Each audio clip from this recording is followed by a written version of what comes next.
Well, I'm sure you guys feel the same way, but these last 48 hours have been absolutely fantastic. Rewatching the game, relishing in the glory, watching player interviews, watching breakdowns, watching LSU tears. It's all been so much fun, man.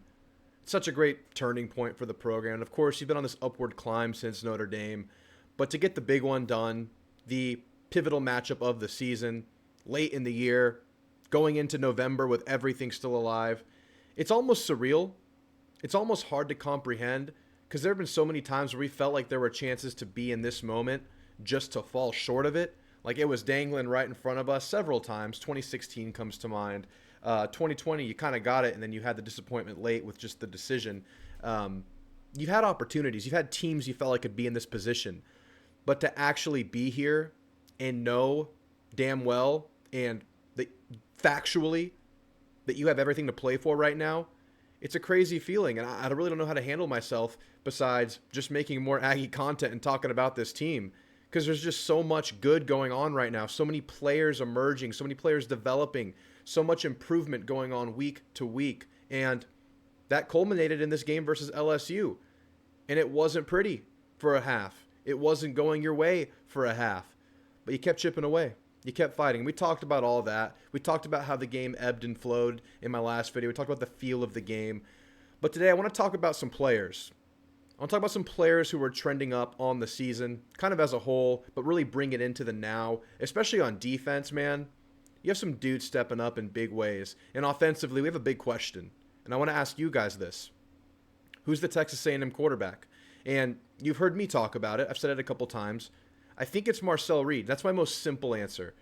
But I want to get into what this offense just might be able to do, knowing that you do have two options at quarterback, and kind of give the look that LSU was giving us, talk about that, and talk about how this quarterback room might project forward. So I'll talk about some players, talk about the quarterback situation for sure, and push this forward because we have a big game versus South Carolina coming up this week, guys. Can't let up. What's the follow-up? What's the response to this, one of the biggest wins in Aggie history, at least in its SEC history, and go from there. So, guys, thanks for being here. Like and subscribe if you like this kind of content. I'm going to keep putting stuff out. I'm going to do it with a smile on my face because we're having a great time right now. Like I said, I've been doing this for 3 years. I did it through 2022. Not the best time. I had to cover the App State loss in my second ever A&M game that I was doing this for. It was brutal. 2021, not much better. A lot of disappointments. I'm sorry, 2023, not 2021. We're going backwards. We need to go forward. And now 2024, we're having a hell of a time. So, guys, thank you so much for being here. Make sure you're subscribed. Let's get into the quarterback situation. I personally think that Marcel Reed has more quarterback one qualities for this team right now. Now, outside of the tools, which we'll get into in a second, what I really like about Marcel, and this has kind of been the case since the Florida game, is the demeanor, the poise, the maturity for a super young guy, redshirt freshman. And we know he's a coach's son, has a great head on his shoulders, says the right things in press conferences and interviews, qualities you want in your leader. And I'm not saying Connor doesn't have any of those traits. I'm just saying I think they're more apparent in Reed. And I really like that in your quarterback. But having said that, you got to give credit to Connor in this game because obviously no one's going to be happy being told you're going to be benched for another quarterback, another player. But Connor stayed locked into the game. He was talking to Marcel every time Marcel came off the field. He was hyping Marcel up. Good for Connor for doing that and not sulking. But I really, really like Reed's leadership qualities. I really like his poise. I really like him in the huddle. And it kind of starts with that. But given the offense's current configuration, your strengths, your weaknesses, I do think a dual threat makes a lot of sense, especially with the zone read kind of plays that you can run with Reed versus Connor, where you're not going to run those as often. So Basantis being out really seemed to affect the offensive line in drop back pass situations. Your guards were getting beat in the game. That was a good pass rush. You're going to see another good pass rush next week with South Carolina. The zone read gives your offensive line a numbers advantage in the running game. You're a strong running team to begin with, and Marcel Reed is really, really athletic. You can lean more on the running game with Marcel Reed. But we need to see the passing tools sharpen. And look, in the game, he had two passes. One was that beautiful dime to Noah against cover 3 in the seam between the high zones, the deep safeties, or the deep safety in the corner. It was a beautiful ball. got it up and over the safety. And look, LSU wasn't ready for a running quarterback on that play. They cheated up too much. They expected run. Jordan Gilbert, the high safety, he was cheating up and he froze when that play started, and Reed was able to get the ball over him with a beautiful ball. On the other pass he completed, it was a check down to the running back, Moss, on an all-out blitz. I think they brought 7. It was 6 or 7. And, he methodically made the right pass. But can you build on that? Because if he can level up the passing chops, I think it's Reed all day. I think it's his job. But in the game, it was clear that LSU was not prepared for him. The Reed player on the option plays was often very indecisive, very slow, and they just weren't ready for his speed. And he came into the game fresh in the third quarter compared to a defense who had been somewhat worn down. If a team has a week to scout Reed, be ready for his attack, add a spy on passing plays. I think there were 3 dropbacks for Reed, maybe 2. No spies. Wasn't really consequential, but there were no spies. How does it look if Reed gets scouted for a week? I think we saw it versus Arkansas and Bowling Green. That's not always good. But we've also reserved the fact that Reed is a very young quarterback who, with experience, with reps, can reasonably improve into a more rounded quarterback. But you have 2 quarterbacks. You can always go back to Connor if the passing is so abysmal, if it's so bad, if they're selling out for the run and they're stopping it. You can go back to Connor. We've seen what Connor can do. Yes, this year it's only been 1 good game for Connor. But last year, freshman year, we know what Connor has. It's just not consistent right now. We're not getting it game to game. The receivers weren't getting great separation, and when they were, the O-line was breaking down for Connor in the game. I think the game itself more so called for a Marcel Reed more than it was Connor playing a terrible game. I don't think Connor was great in the game. I don't think Connor was awful in the game.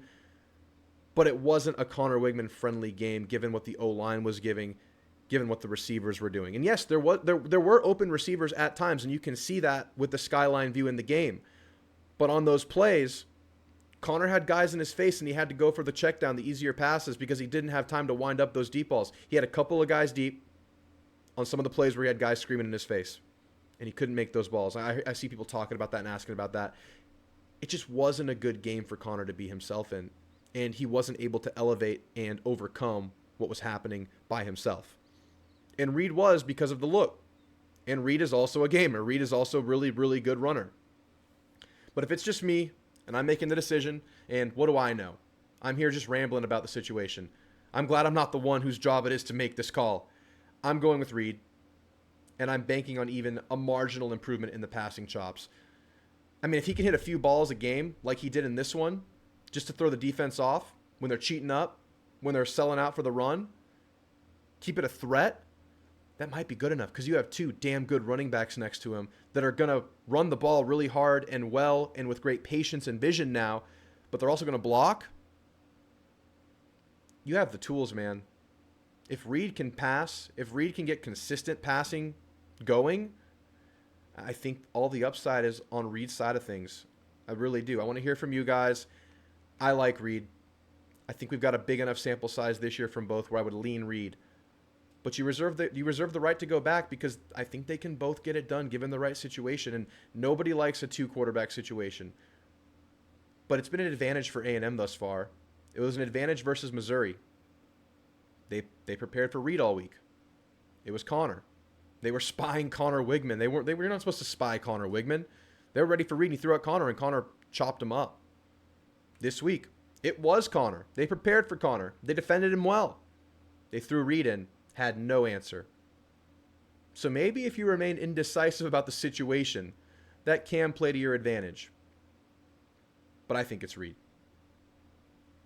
Tell me what you think. Performers of the game.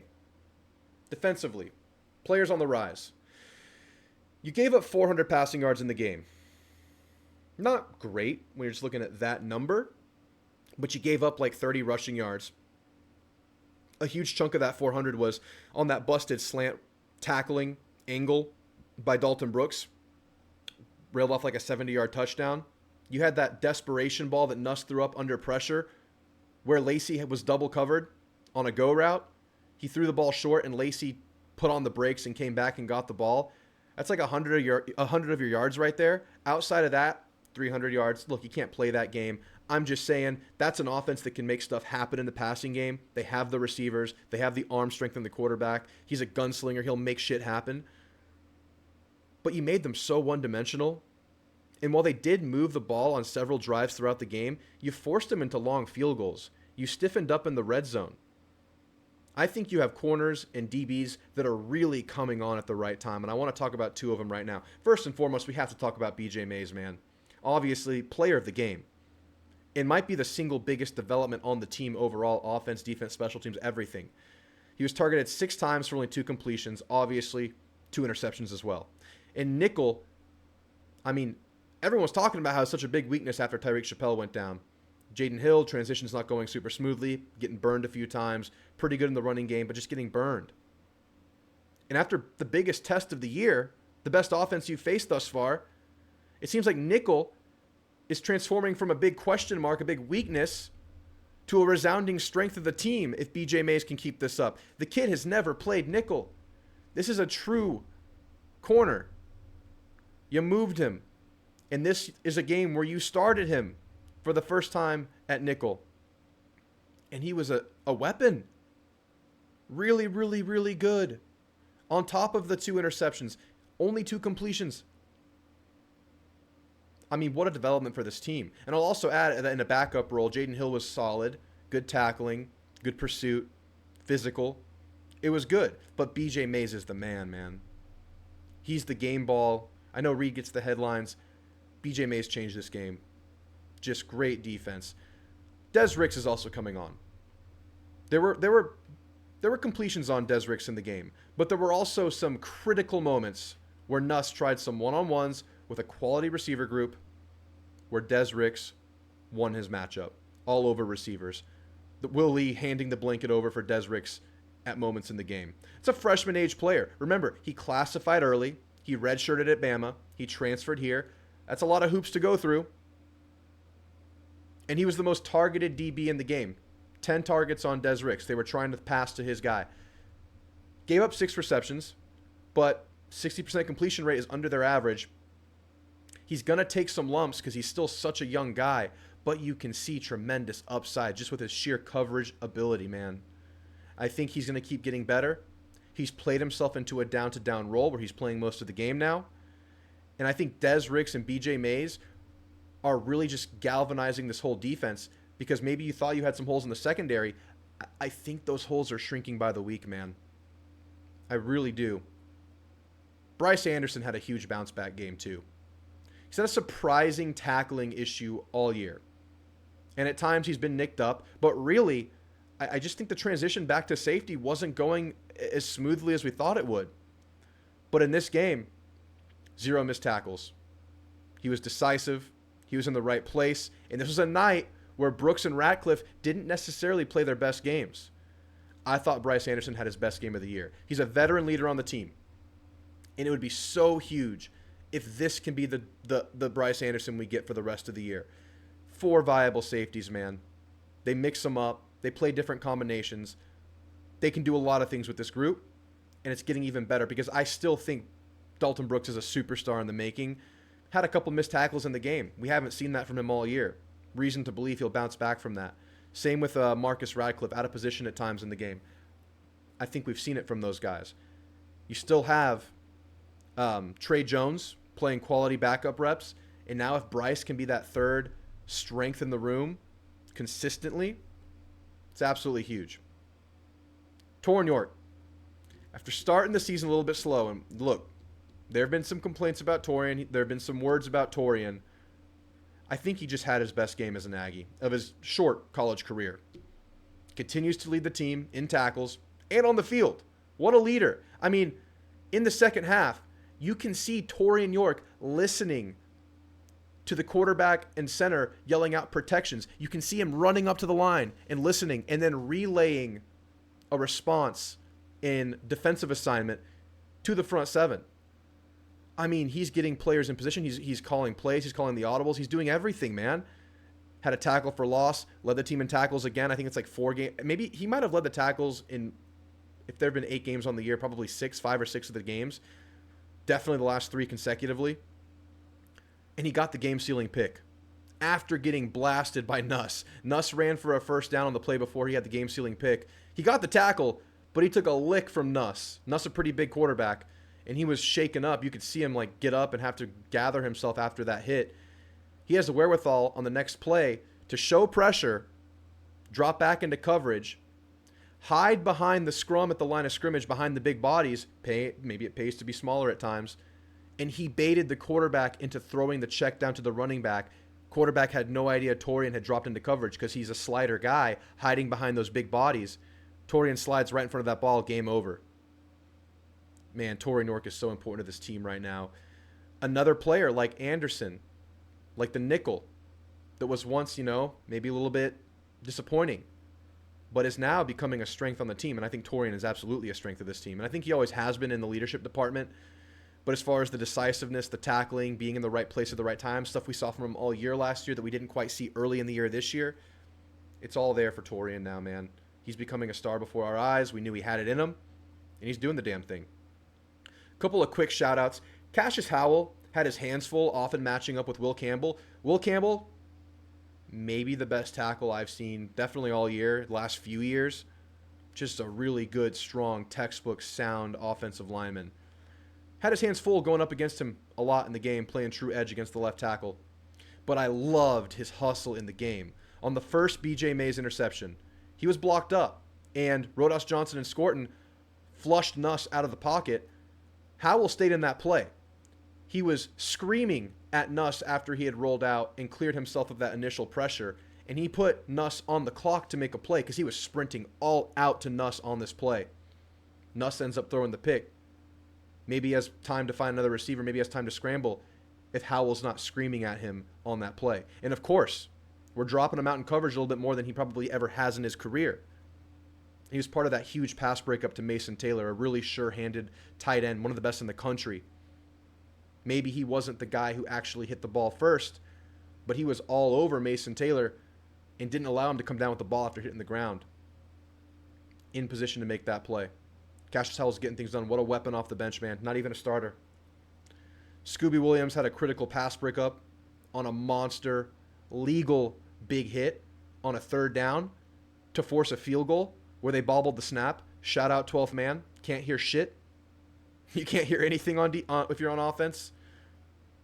Great play by Scooby, man. Scooby's really come on. I mean, big question mark going into the year on this defense was who's taking the place of Edge Cooper. Scooby's taking it and run with it, and Damian Sanford's looking really good too. Sanford's the future. Scooby's the now. That linebacker room is deep and diverse. Solomon DeShields had his moments in the game, and you love to see that because he's obviously an unsung hero of the team. Probably good enough to play at a lot of places, but just some people in front of him right now preventing him from seeing down-to-down reps. But he makes the most of it whenever he's out there. Linebacker core, man. It's all coming together. And I don't have to tell you about the D-line, man. I don't have to tell you about it. Again, they had their hands full against one of the best offensive line in the country. DJ Hicks just had his best game as an Aggie against that O-line. He's so critical to the future of this program because after this year, you're losing the Shamars and Scorton. Almost definitely. He's the next man up. And now, after this game, he looks to be putting himself into position to make an impact this year. And he's been playing reps, he's been working through some stuff, becoming a regular college player in a featured role where he's the first guy off the bench typically. He's had his best game, man. That is so big. He was so impactful. He was moving bodies, chasing the quarterback, getting pressure. That's massive for this team, man. But, I mean, this defense overall is really, really coming together right now. They've gotten better every single game. We've talked about it all year, how the D-line has done nothing but improve game to game. Let's look at the pass rush numbers after a slow start. From Arkansas to now, here are the quarterback pressures over the last 4 games. And this includes more than just the D-line, but the D-line is obviously a big part of this. 20 pressures versus Arkansas, which was your breakthrough game with the pass rush. 26 pressures versus Mizzou, the season high. 22 versus Mississippi State. And then 24 versus LSU and that elite offensive line. You're manufacturing pressure. Elko and Bateman will paint a muddy picture for the quarterback. But you're also just winning one-on-ones. Oh, and coverage is helping them out. On some of those sacks, some of the pressures late in the game, Nuss had nowhere to go with the ball quickly. It took a second to get free of some of those offensive linemen. And obviously, you're still manufacturing pressure too. It's just really, really coming together. So I have this question for you guys, all that to come to this. And this is just a buzzword. This is just fan talk. But would you call this defense elite? Is this an upper echelon defense now? I'm asking you guys this. This is an elite defense because I think it's trending that direction to where it really might not have any holes. Because we looked at nickel, maybe a big hole in the team. Well, BJ Mays just came and plugged that thing. You looked at run defense early in the year, maybe a hole. You've moved from like over 100, like in the 110s after the McNeese game. You're a top 20 run defense now. Run defense isn't a hole. You looked at missing McKinley Jackson as a big factor, maybe not be able to penetrate rushing lanes, maybe, a little bit weaker on the inside of that D-line. Albert Regis would like to have a word. Rodas Johnson, now DJ Hicks, Shamar Turner. Where's the hole on this defense? I mean, I think this defense is going to just keep getting better, man. It's going to keep getting better and better and better. And it's so, so exciting for this team. And now we're faced with another opportunity versus South Carolina. How do you respond to such a monumental game? What's the next step? What's the next improvement? What's the next wrinkle? Who's the quarterback? We shall see. But all right, guys, I just wanted to kind of reflect on some key players and the quarterback position in this game. In the next video I drop, we'll talk about South Carolina. I'll be going live Tuesday night this week. I can't go live Monday night. I have plans that I can't get out of. So we're going to be going live Tuesday night for the call-in show. You guys can call in, talk about the team, reflect on where we are in the year. We'll go live again on Thursday for the final preview video for the South Carolina game. And, of course, South Carolina, a road game. Another watch party. Those things get unhinged, but tune in. They're a lot of fun. We'll scream and laugh and cry together. Great times, guys. Make sure you're subscribed. I appreciate all you guys for being here. Gig 'em.